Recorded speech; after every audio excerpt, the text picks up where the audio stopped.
They say love makes you stronger, but in my case, it made me vanish. I'm Lena Carter, and for 7 years I lived inside a love story everyone envied. My husband Nathan was the kind of man people admired. Successful, confident, impossibly calm. He never raised his voice. He didn't need to. His silence did the work. When we met, he was charm wrapped in warmth. He remembered every detail about me. My favorite book, the tea I loved, even the color that made me feel alive. He'd say, "You don't have to try so hard, Lena. You're already perfect." It sounded like love. It wasn't. It was training. Nathan didn't control me overnight. He did it gently. He told me to quit my job because he could take care of everything. He said my friends were jealous. He called me sensitive when I cried. And I believed him, because he made me believe that peace meant obedience. At parties, he'd joke about my forgetfulness. Guests would laugh, and I'd laugh too, pretending it didn't sting. But it always did. One night, I made his favorite dinner wrong. Too much salt. He didn't yell. He just pushed the plate away and smiled. Then the next morning, there were takeout boxes from his late night at work. That was Nathan's language. Punishment disguised as patience. I stopped reading, stopped writing, stopped being myself. Until one evening, while folding his laundry, a business card slipped out of his jacket pocket. It was glossy, new, belonging to a company I'd never heard of. And beneath it, in faint handwriting, was a woman's name. Grace Holloway. I didn't know who she was, but something inside me woke up. It wasn't anger, not yet. It was curiosity, and curiosity was the first crack in Nathan's perfect world. I couldn't stop staring at that name. Grace Holloway. It looked harmless on that card. Elegant handwriting, delicate ink. But in my hands it felt heavy.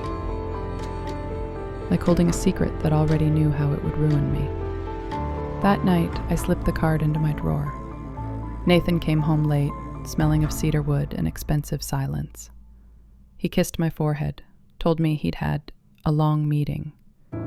I smiled, because that's what I was trained to do. But inside, my thoughts began to move differently. Faster. Sharper.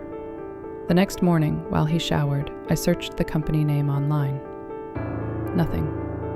No listings. No website. Just a single article about a charity gala and a photo. There she was. Grace Holloway. Tall, confident, wearing red. Standing beside my husband. Smiling. The caption read, "Nathan Carter and Grace Holloway, co-founders of the Carter Initiative." Co-founders, an organization I had never heard of, under our last name. My stomach turned cold. He had built something in my name, and I hadn't even known.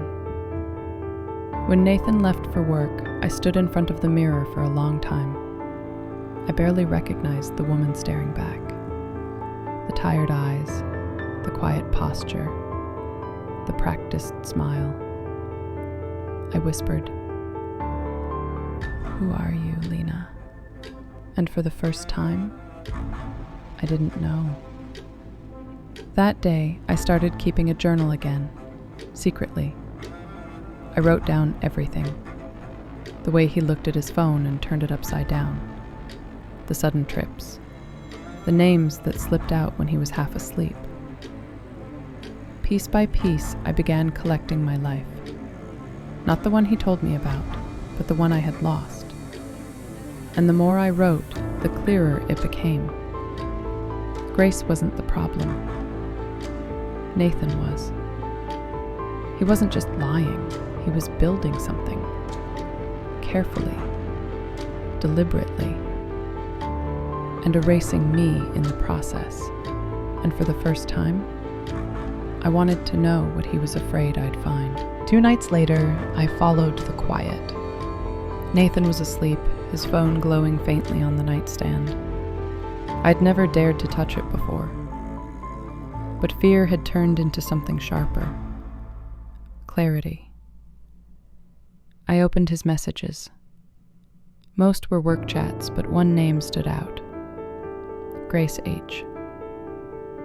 Their conversation looked harmless, until it didn't. You were incredible tonight. Same room next week? Don't worry, she'll never know. My throat closed, my hands trembled, but I kept scrolling. Photos, receipts, hotel bookings under false names. 2 nights a week, the same location, the same room number. The truth hit like cold water. My perfect husband wasn't just unfaithful. He was methodical. I sat there staring at those messages, heart pounding, hands shaking, and for the first time in years, I didn't cry. I didn't beg.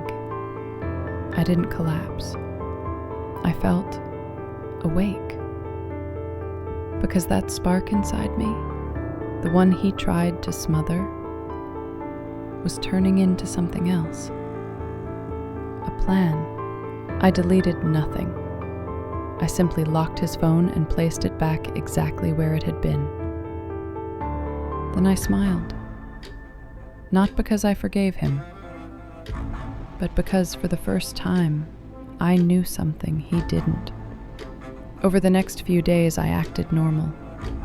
Made his coffee, kissed his cheek, laughed at his jokes. But while he thought I was folding laundry and grocery shopping, I was creating new accounts. One for money, one for proof, and one for Grace Holloway. If Nathan wanted to live a double life, I would too. The difference was, mine would end his. I found her 2 weeks later. Grace Holloway. It wasn't hard, not when you know what to look for. Her company had an office downtown, all glass walls and polished smiles. I walked in pretending to be a potential donor for the Carter Initiative. She greeted me herself, and when our eyes met, I felt a strange stillness. Grace wasn't what I expected. She wasn't seductive or smug. She looked tired, like someone who carried secrets too heavy for her frame. "Mrs. Carter," she said softly. My blood froze. So she knew. I nodded. "You know who I am." Her lips parted, not in guilt, but in sadness. "Yes," she whispered. "I tried to reach you once. Nathan made sure you never got my message." My chest tightened. "What message?" She motioned toward her office. "You deserve to know the truth." We sat across from each other, 2 women connected by the same man, but divided by lies. Grace took a deep breath. "I didn't know he was married when we met. He told me you'd left him, said you were unstable, that he was rebuilding his life." I stared at her, silent. The room spun, but I held my composure. She continued. "When I found out the truth, I tried to leave. That's when I realized Nathan isn't just cheating. He's dangerous." She opened a drawer and slid a folder toward me. Inside were bank transfers, fake company registrations, documents under my name. "He's been using your identity, Lena," she said quietly. "Every grant, every donation, it's all under you. If anything goes wrong, you take the fall." The floor beneath me seemed to vanish. My husband hadn't just betrayed me emotionally. He'd been destroying me legally, piece by piece. Grace looked at me, her eyes wet. "I'm sorry," she whispered. "I was part of it without knowing. But now, I want to help you." I stared at her, trembling. And for the first time, I realized Grace wasn't the villain. She was my mirror, and together, we were about to turn Nathan's perfect life into his worst nightmare. The air in Grace's office felt heavy, thick with shared silence. Two women who should have hated each other sat side by side, united by betrayal. Grace leaned forward. "If we go after him, we have to be smart.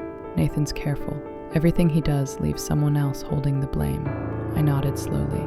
"He built the perfect cage and made me decorate it." She gave a faint, knowing smile. "Then let's make him walk into it." We met secretly after that. Cafes, parking lots, quiet corners of the city where no one would notice two women talking. She showed me how Nathan funneled charity money into shell companies. I showed her how he kept every password, every file, hidden behind layers of manipulation at home. It felt strange, rebuilding pieces of myself through conspiracy, but for once, I felt alive. Grace taught me the language of deception, and I taught her patience, the kind only women who've been broken learn to master. At home, I was still the perfect wife. I smiled when he walked in. I asked about his day. I even ironed his shirts, pretending I didn't know the scent of another woman's perfume lingering on them. Every moment became data. The time he left, the calls he made, the way he avoided certain questions. I wrote it all down in my secret journal. One night, Grace called.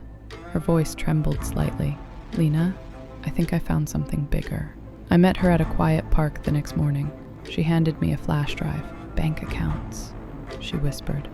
"In your name." My breath caught. "He's setting me up for fraud." Grace nodded. "He's planning to vanish, Lena. He's waiting for the right moment." I felt the ground tilt beneath me, but then I smiled. If Nathan wanted to vanish, I'd make sure the whole world watched him disappear. Revenge doesn't start with anger. It starts with clarity. Grace and I spent weeks building it.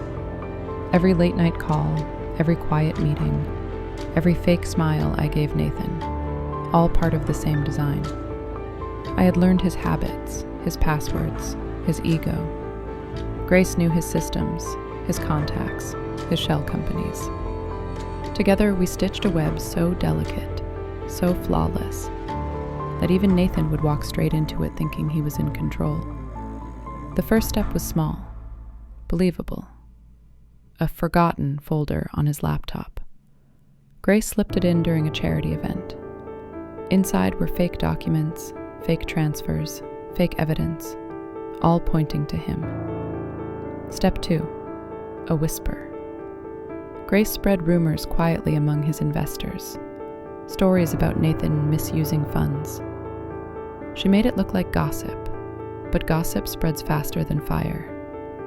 Meanwhile, I played my part at home.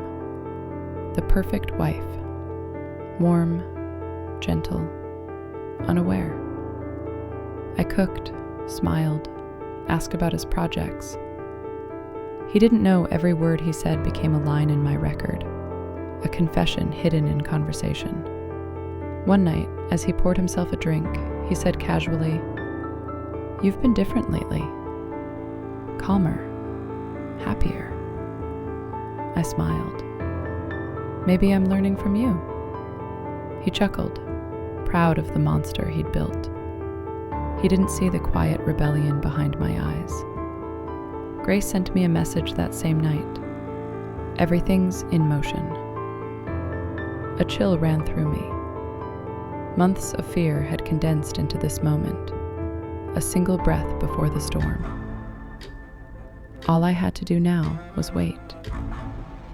Nathan thought he was preparing to leave the country with stolen money and a new identity. He had no idea that every account he touched was being watched, that every signature was being traced, and that the two women he thought he destroyed were the ones tightening the noose. Nathan always said I was terrible at lying. He was wrong. For weeks, I watched him unravel, quietly, methodically. He didn't even know it was happening. The first cracks were small. A phone call from a partner asking about irregular transactions. An investor pulling out of a deal. An email from the board requesting clarification on funds he'd transferred personally. I'd watch from the kitchen doorway as he paced, muttering to himself. That calm, smug face, the one that once made me feel small, now twitched with uncertainty. "Lena," he said one evening, "have you touched any of my files?" I looked up from my tea and smiled softly. "No, dear. You always said I wasn't good with numbers." He stared at me for a moment, searching for something. Maybe fear, maybe guilt. But there was nothing left to find. That night, I heard him on the phone.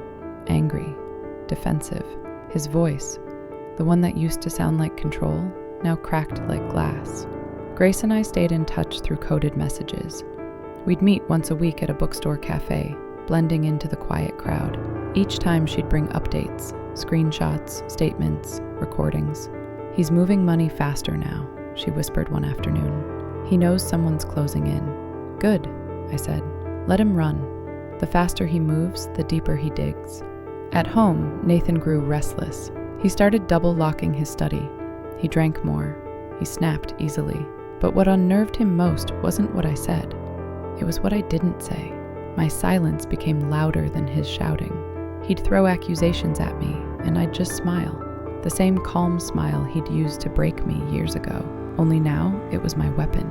One night, as he stared at his reflection in the window, he whispered, almost to himself, "Why do I feel like you know something?" I looked up and met his eyes, and for the first time in our marriage, he looked afraid. The night it all came crashing down started like any other. Nathan was calm again, almost too calm. He'd been working late, whispering on his phone, smiling the kind of smile that once fooled me, but not anymore. I was sitting on the couch pretending to read when his phone buzzed. A message flashed for a moment before the screen dimmed. "Transfer complete. Everything's ready. Leave before morning." My pulse didn't quicken, it steadied, because I knew exactly where that transfer went. To an account Grace and I had built, under Nathan's name, but wired straight to the authorities' fraud division. He thought he was escaping. He was confessing. Around midnight, he walked into the living room, suitcase in hand. "Lena, I have to go for a few days." Business, I looked up, feigning a sleepy smile. "Of course, dear. You always do what's best for us." He paused. Something in my tone unsettled him, but he said nothing, just nodded and left. As the door closed, I let out a long breath. Grace called seconds later. "It's done," she whispered. "Every transaction, every fake account, all traced. The FBI got the alert." I closed my eyes. "How long?" "By morning," she said. "His name will be everywhere." And it was. By sunrise, Nathan Carter's world disintegrated. His accounts frozen, his company seized, his name trending, not as a visionary architect, but as a fraudster. When the police arrived, I didn't cry. I just stood there, calm, watching the man who once told me I was nothing get handcuffed in front of me. He turned toward me, disbelief on his face. "Lena, what did you do?" I met his eyes and whispered, "Something you taught me. Control." For a moment, he just stared, and then laughed. Not from amusement, but disbelief. He finally understood. The woman he'd built his empire on had quietly turned it to dust. They say justice feels like freedom, but it doesn't. It feels quiet. Too quiet. After Nathan's arrest, the house felt strange, heavy with memories that no longer belonged to me. Reporters camped outside, headlines screamed, "Architect behind charity scam arrested." But none of them knew the real story, the one about the woman he erased and the other he used. Grace came over a few days later. She looked tired, relieved, and uncertain all at once. "We did it," she said softly. I nodded. "Yes, but why doesn't it feel like victory?" She smiled sadly. because revenge doesn't give back what he took. It just stops the taking. We sat together in silence, sipping coffee. For the first time in years, I felt safe, but I didn't feel whole. Not yet. Then, 3 nights later, my phone buzzed. A restricted number. Against my better judgment, I answered. Lena. His voice rasped, low, cracked, but unmistakable. Nathan. He was calling from custody. I just wanted you to know, he said slowly. You didn't win. You think you took everything from me? I made you. Without me, you're nothing. I almost laughed. The arrogance was still there, even in a cell. No, Nathan, I said quietly. You didn't make me. You buried me, and I dug myself out. There was a pause. Then he said something that chilled me. You think you're free, but Grace isn't who you think she is. Before I could respond, the line went dead. For a long moment, I sat there in silence, his words echoing in my head. Grace? The next morning, I called her. No answer. I went to her office. Locked. Her nameplate? Gone. A chill ran through me. Everything we'd built, every file, every trace of her, had vanished. That's when it hit me. Nathan's revenge wasn't over. He had planted one last secret, and Grace Holloway might not have been my ally after all. Grace had vanished. No trace. No phone. No email. No record of the company we'd built together. It was as if she'd dissolved into thin air. I went to the police. They said she wasn't listed in their witness files. The Carter Initiative, the charity that started it all, no longer had her name anywhere. Even the flash drives she'd given me were corrupted. For days, I felt the old panic return, that hollow ache Nathan had trained into me. Had I been played again? One night, unable to sleep, I searched deeper. Every message, every document she'd shared. And that's when I saw it. Buried inside one of her encrypted folders was a letter addressed to me. I clicked it open, hands trembling. Lena, if you're reading this, it means Nathan has already fallen. But you should know something before you move on. I wasn't a stranger. Years ago, I was Grace Holloway, his first wife. He ruined me the same way he almost ruined you. I changed my name, rebuilt my life. And when I found out what he was doing to you, I couldn't stay away. I didn't want revenge at first. I wanted closure. But you gave me courage. You finished what I couldn't. Now, it's time you live again. Don't let what we did define you. Let it free you. G. Tears blurred my vision. Grace wasn't gone. She was finished. I stepped out onto the balcony as dawn began to rise, golden light spilling over the city Nathan once ruled. The air felt new, different, like it finally belonged to me. I whispered to the wind, "Thank you, Grace." Down below, reporters were still talking about Nathan's empire, his crimes, his downfall, but none of them would ever know the real story of 2 women broken by the same man, who rebuilt themselves not through hate, but through truth. And as the first sunlight touched my face, I smiled, not with revenge, but release. Because for the first time in years, I wasn't someone's wife. I wasn't someone's mistake. I was just Lena, and that was enough.